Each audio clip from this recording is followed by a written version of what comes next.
मृत्यु के बाद हमारे शरीर के कोई भी अंग अगर हमें दान करना हो तो क्या हम दान कर सकते हैं?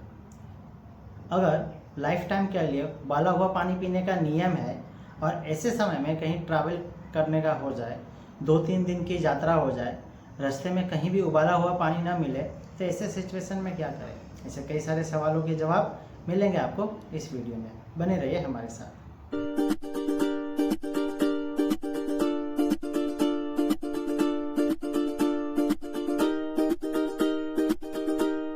जय जयेंद्र, प्रणाम, नमो नमः। जैनिज्म की बात आत्म संग्रह के साथ। चलो देखते हैं सवाल सैटरडे का एपिसोड 17।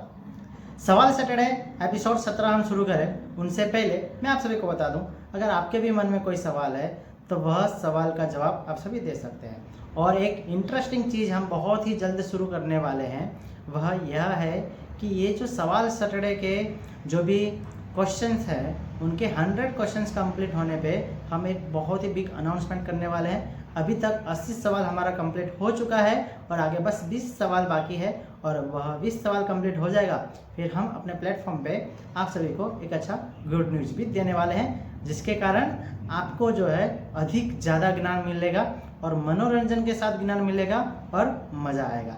चलो बिना समय गवाए हम देखेंगे पहले सवाल। अगर आप हमारे चैनल पे पहली बार आए हैं और ऐसे ही सवाल सैटरडे के सवालों के जवाब पाने के लिए हमारे चैनल को सब्सक्राइब कर सकते हैं। तो आज का पहला सवाल यह है कि क्या मृत्यु के बाद हमारा शरीर जो है वह शरीर का कोई भी अंग अगर हमें दान में देना हो तो क्या वह दान में दे सकते हैं? मृत्यु के पहले लिखते हैं ना कि मेरा शरीर जो है मृत्यु के बाद किसी को भी दान में दे सकते हो, तो क्या वह उचित है अकॉर्डिंग जैनिज्म के हिसाब से? आखिरकार जैन धर्म क्या कहता है कि मृत्यु के बाद हमारा शरीर का दान दे सकते हैं या नहीं दे सकते? तो यह सवाल पूछने वाले हैं उर्जिताबेन शाह जो हैदराबाद से हैं। तो चलो देखते हैं इसका जवाब। मैं आप सभी को बता दूं, ये सवाल बहुत ही ज़्यादा इंटरेस्टिंग है। इसका जवाब देने में मुझे भी आनंद आएगा और जानने में आप सभी को भी आनंद आएगा। तो देखिए, जैन धर्म के अंदर जो भी कार्य करते हैं उसका लाभ हमें मिलता है। अगर कोई कार्य हम दूसरे के पास करवाते हैं उसका भी लाभ हमें मिलता है। अगर कोई कार्य कर रहा है अगर उसकी हम अनुमोदना करते हैं तो भी उसका लाभ हमें मिलता है। गुजराती में कहावत है, करवू करावू अनुमोदवू। यह तीनों कार्य अगर हम करते हैं तो इसका हमें लाभ मिलता है। मैंने अगर प्रभु की पूजा की तो उससे भी मुझे लाभ मिलेगा। मैंने किसी को प्रेरणा किया और वह व्यक्ति ने प्रभु की पूजा करना स्टार्ट कर दिया तो उसका भी लाभ मुझे मिलेगा। और कोई व्यक्ति प्रभु की पूजा कर रहे हैं तो मैं उसकी अनुमोदना करूंगा तो उसमें भी मुझे लाभ मिलेगा। ये हो गया पॉजिटिव वाली बातें। ऐसे ही नेगेटिव बातें भी हैं। अगर मैं कोई नेगेटिव कार्य कर रहा हूँ तो उसका दोष मुझे लगेगा, और मैंने किसी को नेगेटिव कार्य करने के लिए कहा तो उसका दोष मुझे लगेगा। और कोई नेगेटिव कार्य कर रहे हैं और मैं उसकी अनुमोदना करूं, उसकी मैं वाह करूं, तो उसका भी दोष जो है मुझे लगेगा।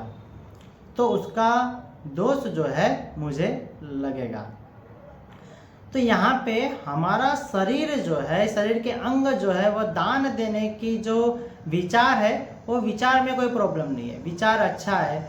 लेकिन शरीर के अंग का दान हमें मृत्यु के बाद नहीं देना चाहिए। जी हाँ, बिल्कुल नहीं देना चाहिए। अगर दान करने की भावना है तो जब हम जीवंत हैं तब हमें दान करना चाहिए। वस्त्र दान है, अन्न दान है, सबसे बेस्ट सुपात्र दान है, तो ये सभी दान आप सभी कर सकते हैं। लेकिन शरीर का अंग जो है उसका दान हमें नहीं करना है।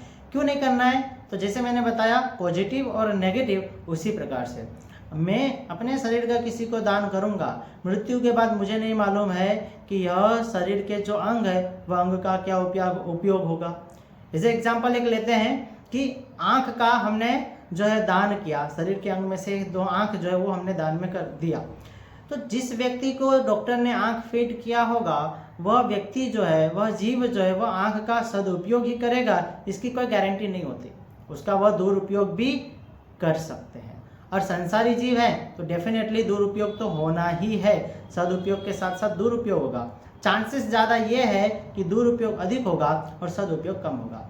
अगर उसमें जो दुरुपयोग करेंगे उसमें निमित्त हमारे शरीर के अंग हुए और हमारे शरीर के अंग हुए तो उनका भी दोष हमें लगेगा। तो कहने का तात्पर्य हमारा यह है कि अगर कोई व्यक्ति हमारे शरीर के अंग के माध्यम से अगर पाप आदि कार्य करते हैं तो उसका परिणाम भी तो हमें मिलेगा ना।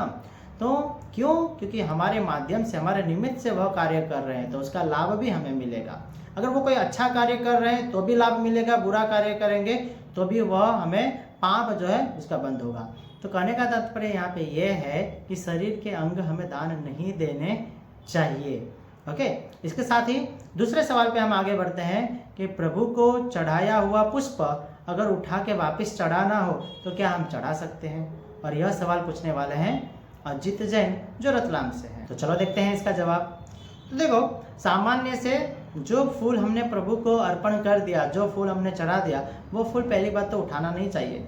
हाँ, अगर जरूरी पड़े, दिन में ही उठाना पड़े, विधि के हिसाब से, जो भी संघ की विधि है उसके हिसाब से आपने फूल उठा लिया तो बात अलग है कि हाँ शाम तक जो है फूल हमने उठा के वो साइड में रख दिया, वो बात अलग हो गई।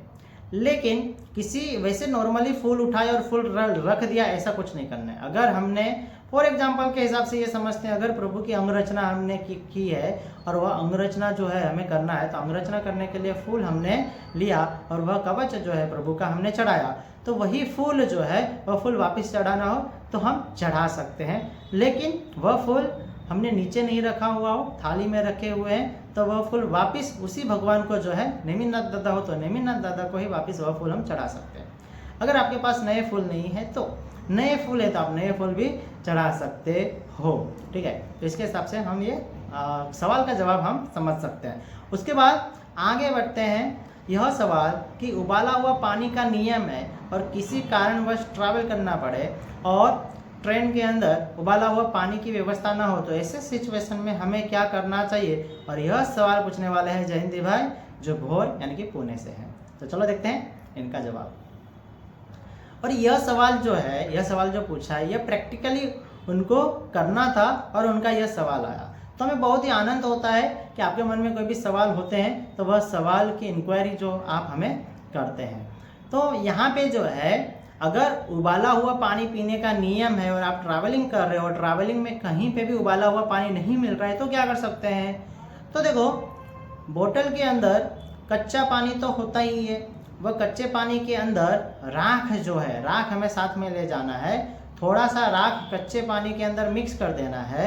मिक्स करने के बाद 48 मिनट पसार हो जाए, उसके बाद वह पानी को छानना है और छानने के बाद जो है वह पानी यानी कि राख वाला पानी जो छाना हुआ है, जो अभी शुद्ध हो गया, वह पानी फिर हम वापस सकते हैं। जैसे उबाला हुआ पानी सामान्य से 3 प्रहर चलेगा, उसी प्रकार से ये राख से छाना हुआ पानी भी सामान्य से 3 प्रहर चलेगा। ओके, राख के साथ साथ अगर आप चूना के साथ पानी मिक्स करते हो तो वह भी पानी जो है आप वापर सकते हो। यानी कि पानी के, कच्चे पानी के अंदर चूना मिक्स करने के बाद 48 मिनट के बाद वह पानी हम वापर सकते हैं, और राख जो है वो भी पानी में मिक्स करने के बाद 48 मिनट के बाद वह वापर सकते हैं। ऑप्शन आपको पसंद करना है कि आपको कौन से ऑप्शन के पीछे जाना है, चूना से के साथ पानी मिक्स किया हुआ वापरना है या राख के साथ पानी किया हुआ मिक्स वापरना है। जो आपकी इच्छा हो उसके हिसाब से आप आगे बढ़ सकते हैं। तो इसका यह जवाब है। विद्यार्थी मित्रों, आप सभी जो सवाल हमें पूछते हैं वह सवाल का आंसर देते हुए हमें बहुत ही आनंद होता है और आनंद की अनुभूति होती है। आई होप कि आप सभी का प्यार हमें मिला रहे और इसी प्रकार से जो आप सभी ने सवाल पूछे हैं वैसे ही सवाल आप सभी हमें पूछते जाइए और इसका जवाब जो है आपको मिलता रहेगा। अगर इमरजेंसी में कोई सवाल हो ऐसा कि तुरंत उसका आंसर चाहिए तो आत्मीय संग्रह का कॉन्टैक्ट नंबर जो है वह डिस्क्रिप्शन में मेंशन किया हुआ है, वह नंबर पे आप व्हाट्सएप पे मैसेज करके भी पूछ सकते हैं और कॉल करके भी पूछ सकते हैं अगर सवाल इमरजेंसी हो तो। बाकी हमारे पास एक्स्ट्रा सवाल अभी भी जो है हमारे पास अराउंड 20+ सवाल हमारे पास एक्स्ट्रा पड़ा हुआ है। तो जैसे जैसे आप सवाल पूछते हैं वैसे वैसे आपको आंसर मिलता जाएगा। जिन आज्ञा विरुद्ध कुछ भी बोला हो तो मिच्छा में बोला। जय जिनेंद्र, प्रणाम।